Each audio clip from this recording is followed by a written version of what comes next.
Hey friends, welcome back to Homestead on a Prayer. We're out here beside my garden. I'm here in Connecticut. I'm growing in Zone 6. Now, throughout the gardening season, I like to do periodic gardening tours where I just take you through my garden. I show you what's growing. It's really kind of fascinating to watch week by week, or I usually do probably every other week or so, and just see how the plants grow and change, just to really get an idea of what I'm doing in the garden that's working and what's not. I think that it's really useful for me as well. I can kind of go back and see what worked from year to year, and I can improve my gardening from that. So this year I wanted to do something a little bit different. It's mid-March right now here in Connecticut. There is really not very much growing in my garden this year. So from that perspective, it's not necessarily going to be the most exciting garden tour. But what I wanted to do was go through the garden right now while I don't really have anything growing. We're going to talk about the plans I have for the garden this year, and then as the season unfolds, we'll see how well those plans work or not, as the case may be. So welcome to my garden. So before we head inside the garden, I wanted to first show you my perimeter fence. So you can see it doesn't really look like all that much right now, but we did actually, just a few days ago, plant some snap pea seeds together along this fence. They haven't sprouted yet, but ultimately this side of the fence here and then this near side will have a double row of snap peas growing on the inside and the outside of the fence. So I'm really looking forward to that. So that's really not something new. I have been growing snap peas on my garden fence for years now, and it always works really well. Snap peas are climbers. They do really need something to climb. So by planting them along the perimeter of the fence, I'm saving myself a lot of space in the garden because I wouldn't really have anything else growing on that perimeter fence, and it gives the peas something to climb. If you hear some random tool sounds over there, Dan is doing some work on his car. It's a pretty nice day today here in Connecticut in March. That can be pretty rare, so he's taking advantage of the day to get some work done. So if you hear some interesting tool noises in the background, that's what that is. Also along the perimeter of the fence, you can see some of my herbs are starting to come back. This is spearmint that I have here, which I realize planting in the ground may not have been the wisest choice. So far it's been working okay for me, but I do have to work to make sure that it doesn't crawl under the fence and spread into my main garden area. Now as we head on down the fence, here's some peppermint along the fence, same story there. Here my oregano's coming back. This actually is smelling really nice and fragrant. And then down there we have some lemon thyme and some chives, which are just barely starting to come back here. If we go around the corner here, you can see I have some catmint, which this is quite a spreader too. This is actually in the mint family, so it's not surprising that it would spread, even though my cats definitely do their part to try to eat a little bit of it and stop it from spreading. So that's the fence perimeter. Let's head on into the garden. So as we head over here to the first garden bed, as you can see, it's pretty bare right now. I did actually just pull up some ground cherries that I had here. They were dead. I just pulled up the plants to make space here. This bed here is going to have some brassicas in it. Most likely I will end up putting broccoli in this bed here. But this year I'm doing something a little bit different, and I'm going to have 3 beds basically reserved for various brassicas. That includes broccoli, kale, cabbage, cauliflower, plants like that. So this one in the front will probably have broccoli, but we'll definitely have something in that family. So as we head on over to the first little mini bed that I have here. So I've got this bed here and then the one behind it, which is pretty much covered with leaves. Those 2 beds are going to be dedicated to tomatoes this year. So my really large indeterminate tomatoes grow on my trellis walls, which we'll talk about when we get to those beds. I think you can actually see one behind me a little bit. But I do like to have one of these small 4x4 beds that I use exclusively for cherry tomatoes. While I really like to support my large indeterminate tomatoes with those trellis walls, I find that the cherry tomatoes do okay supported in just tomato cages. So because of that, I like to dedicate one of these beds to cherry tomatoes. The other one is going to be dedicated to determinate paste tomatoes. Because they're determinate, they don't get as tall, they're a little bit bushier. So those can also do well either in a tomato cage or just with a single stake. So that's what these 2 beds here will be. Now, as I refer to these trellis walls here, you can see I have one in this bed here. This is basically some welded wire fencing we just got at Home Depot, supported with some T-posts. I just plant tomatoes along this, and they'll crawl or they'll climb up vertically. They won't actually climb, they'll have to be tied. But they will grow vertically, which leaves the space in front of them for some other plants. So the front of this trellis wall here, where we are now, gets quite a bit more sun than the back. So what I'm going to do is I'm going to take advantage of that light discrepancy. In this front here, I'm going to grow some things that may sprawl, but not necessarily take up a lot of vertical space. I'm thinking things like zucchinis or plants like that will probably go along the front here. I'm going to, of course, fill in any spaces between these plants with smaller plants like flowers. We'll put some zinnias, some calendula flowers like that in here. I have lots of flowers planned for this season, so hopefully it'll be a beautiful garden this year. And then also some little plants like bush beans can kind of be stuck in here and there. So that's my plan for the front of the trellis. Let's walk around to the back of the trellis. On this back side of the trellis, it is going to be significantly shadier. Once the tomatoes grow up, they're going to create quite a bit of shade here. Now, I did actually take advantage of that recent beautiful day that we had to plant some cold hardy crops here in this bed. So nothing sprouted yet, but here I've got some arugula, I've got some perpetual spinach, which is a type of Swiss chard. This is some type of Asian green. I don't know how to pronounce it, but I have grown it before and I really like it. And then purple pak choi here. And then I've got 4 types of lettuce growing on this bed here. So lettuce and other greens like that are really sensitive to heat. They really like to grow in the spring and in the early summer while it's still fairly cool. But once it gets really deep into the summer, once it starts to get really hot, especially if there's a drought, if they're not getting enough water, those plants tend to do what's called bolting pretty easily. That means that they're going to send up a center stalk, they're going to stop putting energy into leaf production and turn that energy instead towards flowering and ultimately seed production. When they do that, the leaves of the plants become quite a bit more bitter. They aren't really something that you'd want to eat anymore. So by growing them back here where it will be shaded, by the time it gets to that hot point of summer, the tomatoes are going to be really large, providing quite a bit of shade. The idea is that should hopefully help these lettuce and greens survive in harvestable condition a little bit longer into the summer. So we'll see how that goes. So here you can see the 2 mini tomato beds. Over here is my 3rd mini bed, and this is kind of a hodgepodge bed. I usually put annual herbs in here. You can see I have some parsley that overwintered from last year. I've also planted some dill seeds here. As we get later into the season, I'm going to be planting some things like basil. I'm sure some flowers will go in here too. But for now, this parsley will most likely go to seed this year. Parsley is a biennial, which means that the first year it puts its energy into leaf production, and then the second year into seed production. But a lot of times before it really goes into seed production that following year, a lot of times it will get really big and you can get a nice harvest of leaves. I just want to make sure to harvest what I want from it before it starts sending up flowers and switching to seed production. Okay, so as we cross the walkway here, this bed's pretty much empty. I do have this rogue daffodil plant, which I did not plant here.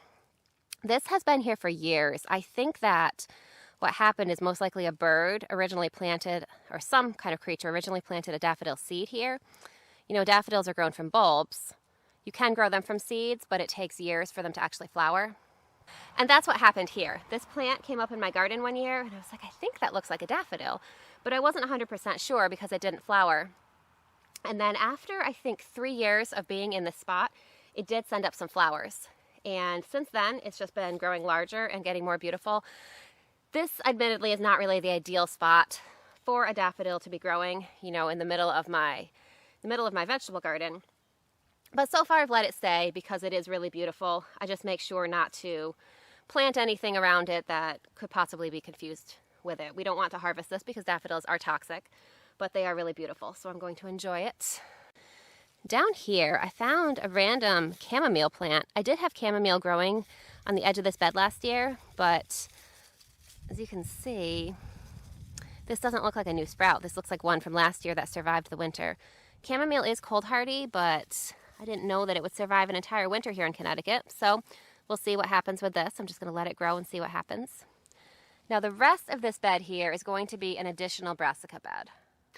I am growing more brassicas this year than I have in the past, which is really exciting because I love broccoli and cauliflower and all the brassicas really.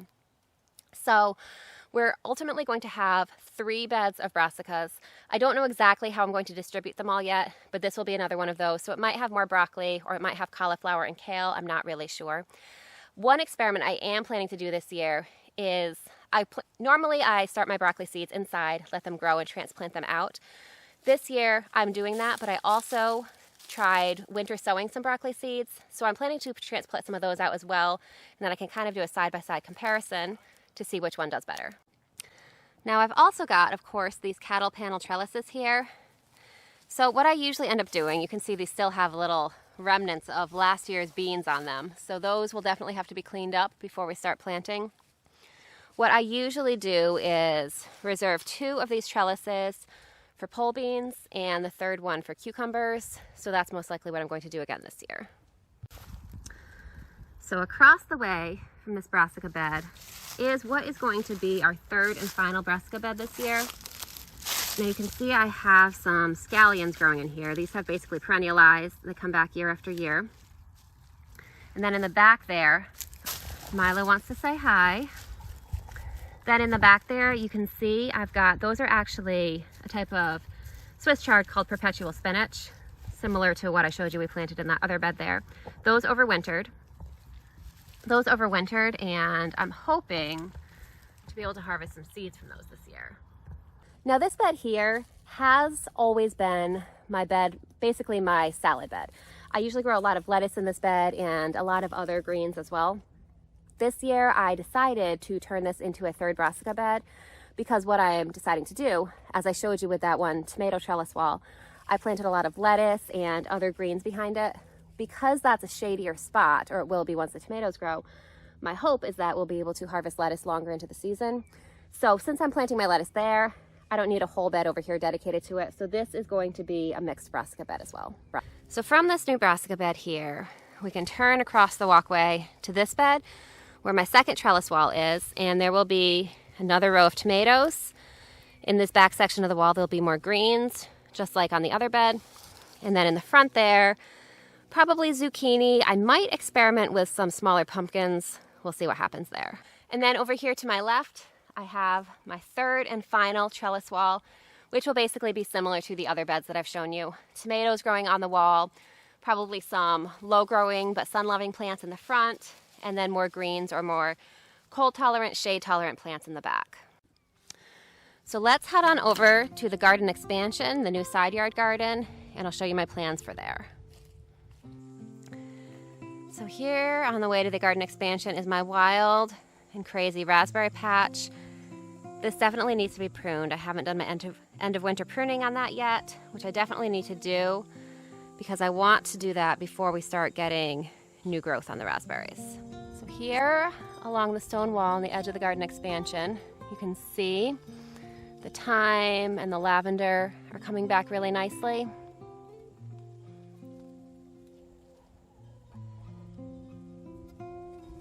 Over there, the chickens see me. They're really anxious to come out. So I think when I'm done with this video, we'll go ahead and let them free range for a little bit. So over here is the new garden expansion. If you were with me last year, then you remember when we put this garden all in together last year.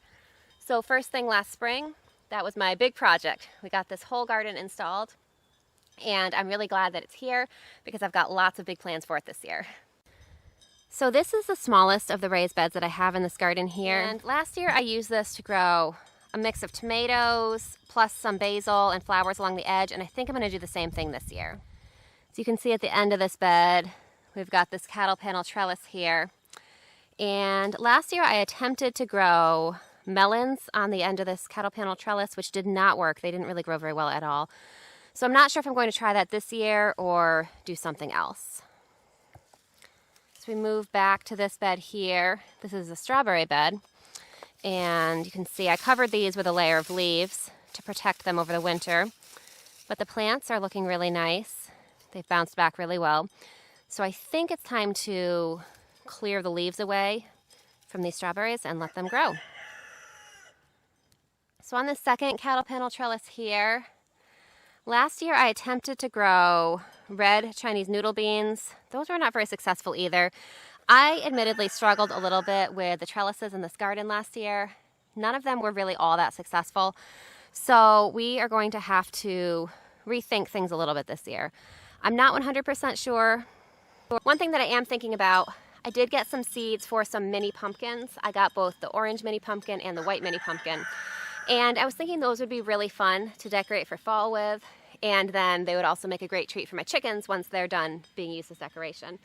So I was thinking one trellis with a mix of white and orange mini pumpkins might be really fun. So we'll probably do that with one of the trellises over here. Now on the other side of the trellis, this is where I had my sweet potatoes last year. I'm thinking that I might do sweet potatoes in the same spot again this year. And then I had some flowers mixed in. As you can see, I just left the vines here as kind of a winter mulch. So I may do that again this year. So I'm still deciding. I'm not sure if I'm going to grow quite as many sweet potatoes as I did last year.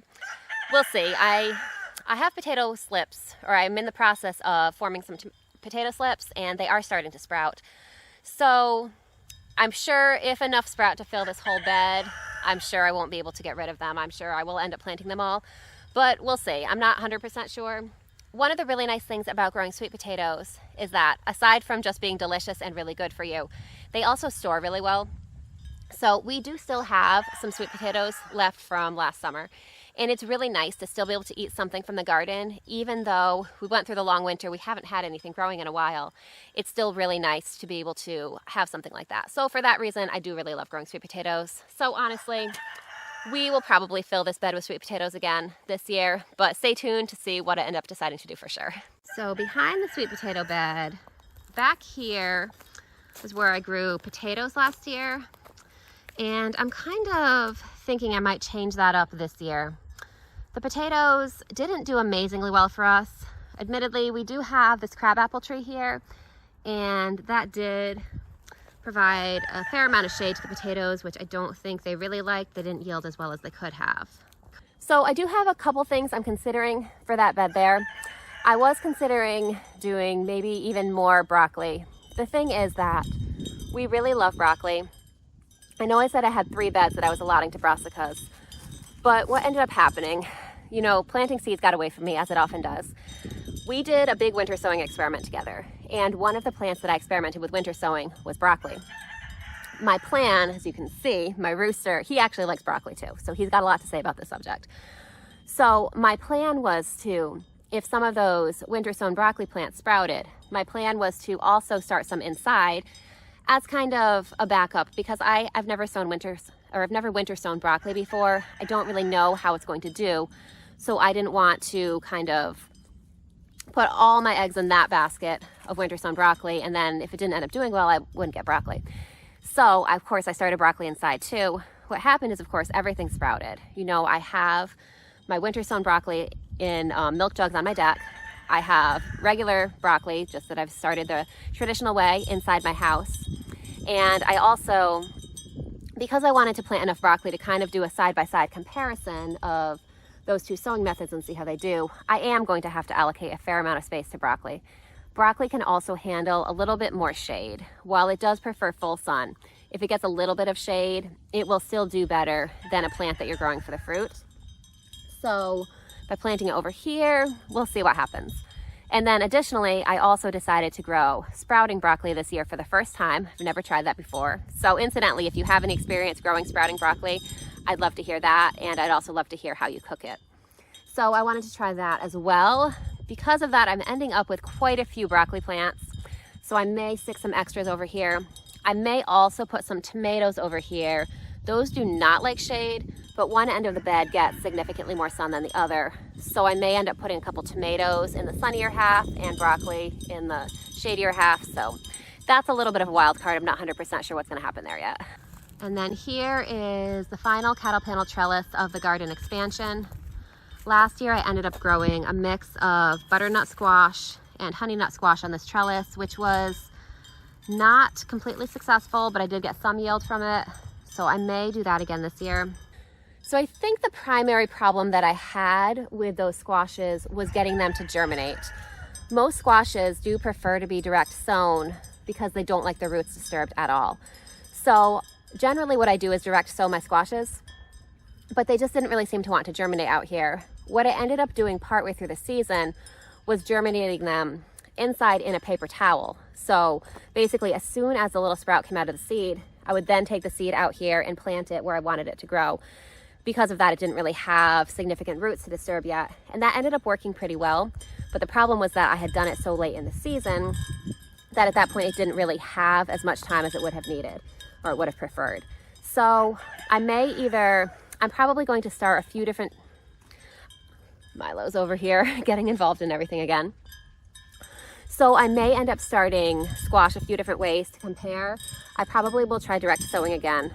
I may start some inside in pots, and I may also try the paper towel method. It's a little breezy out here, so hopefully the wind noise isn't too bad. Hopefully you can hear me okay. So I may end up trying the paper towel method as well and kind of comparing. We'll see. So definitely stay tuned and we'll see what does best for that. So moving on over here, you can see that my garlic is up. It's come up really nicely. So over here I have the classic German white or German extra hardy that I grow every year. And down on this end, you can see I have some with wider leaves. This is elephant garlic, which I'm growing for the first time this year. I've heard mixed things about how elephant garlic does in my climate here in Connecticut, but I decided to give it a try, and at least, it survived the winter and it's coming up. So I won't know for sure, obviously, until harvest time. But so far, I think it's looking like it's going to do well. So we'll see how that goes. So back here against the fence, I've got my blackberries. So we'll see how those do. I may end up, because these are fairly young plants and not really large yet, I may end up sticking some cucumbers on the fence in between them. So we'll see how that goes. I'm not sure how quickly blackberry plants grow and if I can expect them to really take over this area this year. Against this other fence here, I have some perennial lemon balm planted, which, yep, you can see it is starting to come up here.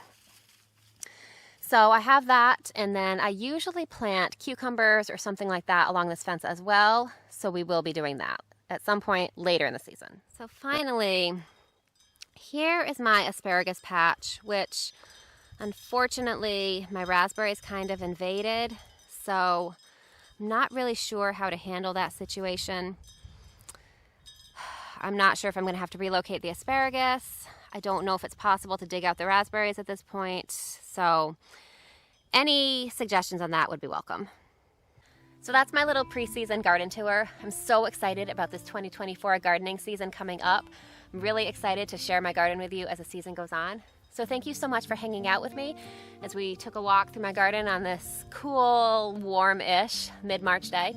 I can't wait to see you again throughout this season. I hope you're having a great day, and I can't wait to see you soon. I'll see you next time.